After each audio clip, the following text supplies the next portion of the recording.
Alright then. I know I say this a lot, but my channel doesn't get a lot of views, so for the few people who notice this stuff, I have deleted some videos in the past, and I'm going to continue. So the videos I'm going to continue, I'm going to delete in the future though, I'm going to replace. I plan on doing some videos over, because there are some videos I feel like I could have said what I said in the video better, and maybe even be more entertaining. That being said, I'd like to start with the first one I'd like to redo, and that is my video about this ridiculous dream match, this ridiculous common dream match, that is CM Punk versus Stone Cold Steve Austin. Now, I want to just throw the question out there again. Why is Stone Cold Steve Austin versus CM Punk a dream match? This doesn't make any fucking sense to me. Okay?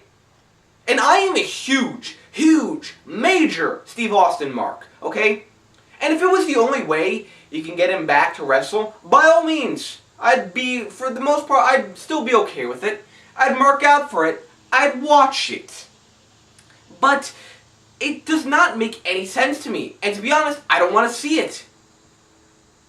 See, most dream matches make there's a reason why you'd want to pair wrestler A with wrestler B. A lot of people have always wanted, and still to this day, want to see Stone Cold Steve Austin versus Hulk Hogan. Because they are two of the biggest names in professional wrestling history. The two biggest. And they were also the faces of their era, which happened to be the two biggest eras in pro wrestling history. Also, you might have a nice contrast there between, the All-American Hulk Hogan, who was sort of, the good guy, and the anti-hero that is Stone Cold Steve Austin, the, renegade badass. But you see, that's a dream match that makes sense. Another common one, that's been a common one for years, is the Undertaker versus Sting.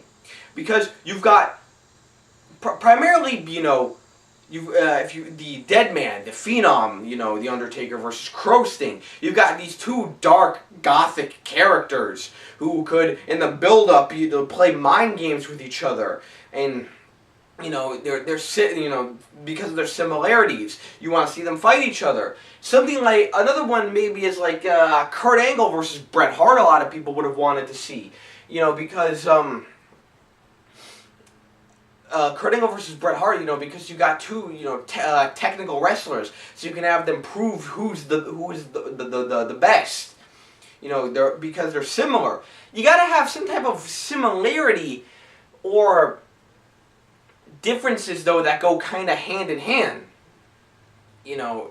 Something that maybe if they're different, they've either got to be kind of similar or they've got to be different to the point where they're at opposites. Okay. It doesn't really make sense to have, say, I don't know, The Rock versus Scott Steiner. I mean, I guess that would be cool just to see, but it's nothing we should want to go out of our way to actually see. That doesn't really make a lot of sense. I don't see a nice contrast there, except for the awesome, I guess, promo battles between The Rock and who was probably the greatest talker ever, Scott Steiner. Love Steiner on the mic, but anyway. So again, but that's my point. Stone Cold versus CM Punk doesn't make any sense. Why? I mean, my guess is because, one thing I could try to think of is that Punk is kind of the biggest guy from the PG era that truly is from the PG era, okay? Nobody liked Cena. Nobody liked Orton. It was a period of time where a lot of people tried to act like he was cool and say he was like the anti-Cena, but really when he got down to it, he was just as entertaining. So he was just as boring, and he did as much, to hog the spotlight and bury people. Okay, so nobody liked Orton, and then when you look at other people, Undertaker has been from previous generations, Edge and Jericho, previous generations. So I guess you have like Punk, who was the biggest star of the PG era, who truly was from the PG era. So you got the biggest and most popular guy from the Attitude Era, and Steve Austin. Some of you could argue Rock, but whatever, you get my point. And the biggest and most popular guy for the PG era, so might as well have them fight because I guess they're the biggest guys, most popular guys from their era. I don't know. Does that not make any sense? Well, if it doesn't well then you're on the same page as I am, because this dream match doesn't make any fucking sense. So, I don't know, maybe that weird explanation I just gave about them being the biggest stars of their generations is, their eras is the reason, but I don't know, it doesn't make any fucking sense! Another reason I think a lot of people try to say, another reason I think people think is the reason why this would be a good dream match, I don't know, is because they view them both as rebels. You know, these renegades who don't follow authority. Which is bullshit, because that is not CM Punk, okay? Stone Cold Steve Austin was this rebel, renegade, go against the authority, badass his whole career. Maybe with the exception of his heel run in 2001. Well, other than that, he was always this rebel, okay? Always this anti-establishment rebel, okay?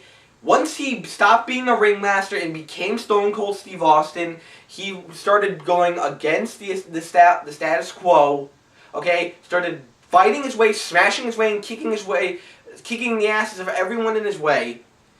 Going through wrestler after wrestler, beating the shit out of everyone, okay? And then he got to Bret Hart, the one guy who eluded him. They did their thing, and then he continued after, even though he became a face, continued after to be this renegade rebel who went against everyone, who went against the Hart Foundation, stunned McMahon, went against DX, beat Shawn Michaels, went on the feud with McMahon, went on the feud with the corporation, and McMahon's corporate champion. And again, my point is, his whole career, he was this renegade rebel, okay? Punk was not that. And this is nothing actually against Punk. Yes, I think I've said this before in previous videos, I don't know. I'm not a fan of Punk. I think he's debatably the most overrated wrestler in history. I never got it with this guy. I didn't think he was interesting in the ring. I didn't think he was really all that good of a storyteller. He was just kind of boring. His mic skills were blown so out of proportion, and I'll get to that later. His character just was boring to me. Especially the whole straight edge gimmick. I just didn't get it with him. I think he's debatably the most overrated wrestler in history. That being said, this has nothing to do with my feelings against Punk. It's the fucking truth. He was not this rebel that went against the status quo, that went against authority all the time. He was that type of character for one, I repeat, one fucking story that lasted a few months in 2011, and that was the fucking Summer of Punk storyline, where he went against Vince, Triple H, Cena, the WWE, and what the WWE had come to represent, and tried to do this whole thing where he brought about change and shit, you know, the whole bullshit of him winning the title and running off with it because he didn't have a contract. Okay?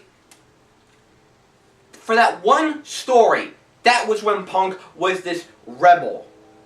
Before that, and after that, he was not, okay? So I don't get it. What is the similarity or the contrast between Punk and Steve Austin? One was this rebel all the time, and one was only a rebel for just one storyline.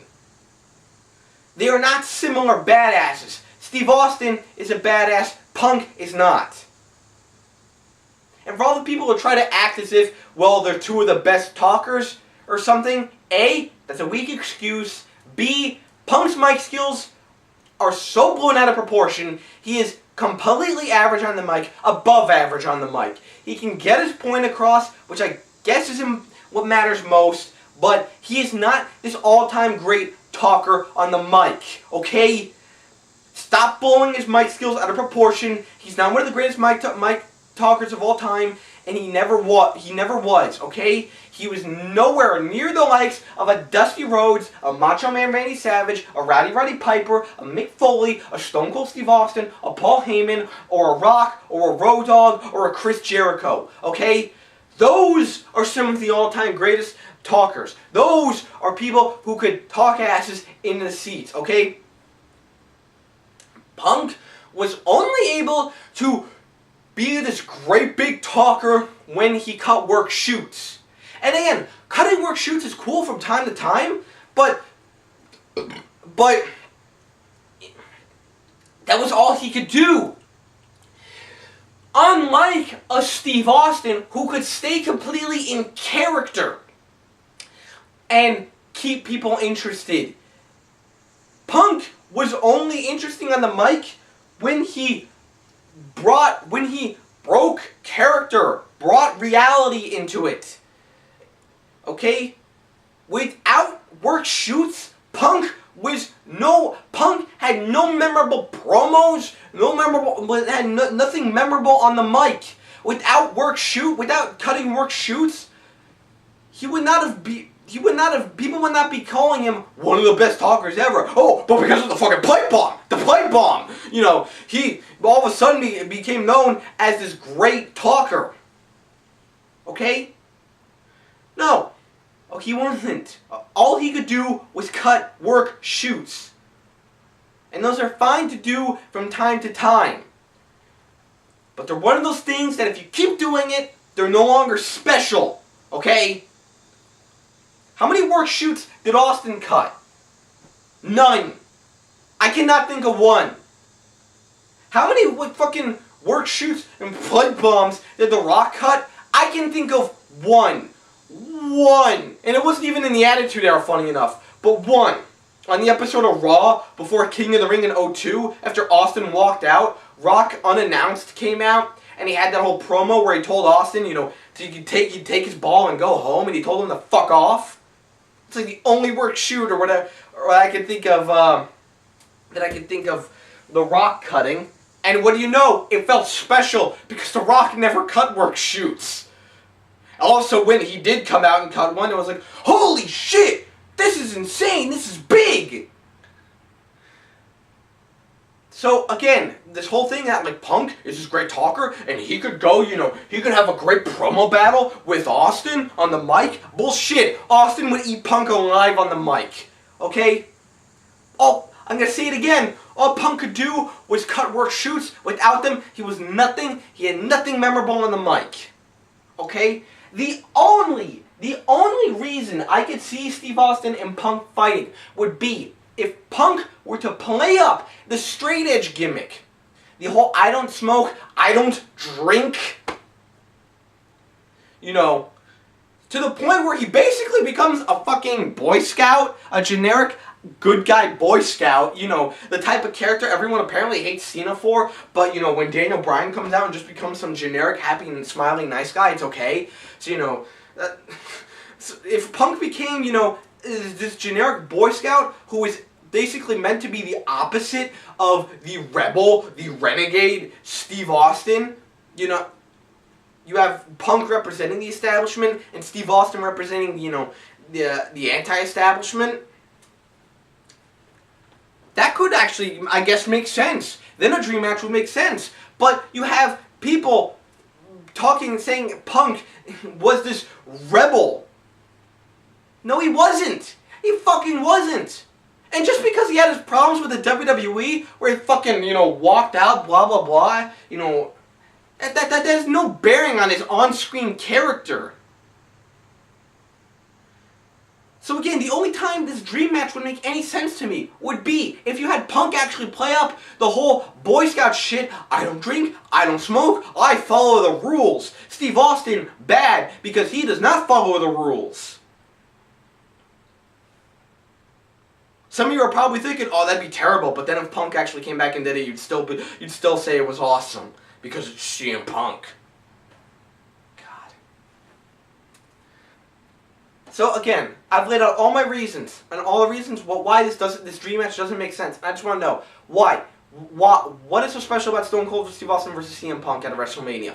Why is Stone Cold versus CM Punk a dream match? It does not make any fucking sense. There are so many better fucking dream matches. I mean, I know it can't happen today, but I know this is impossible. But I mean, for Christ's sakes, a dream match that would have been a fucking Rick Rude versus Val Venus would be a better dream match. That one would actually make sense.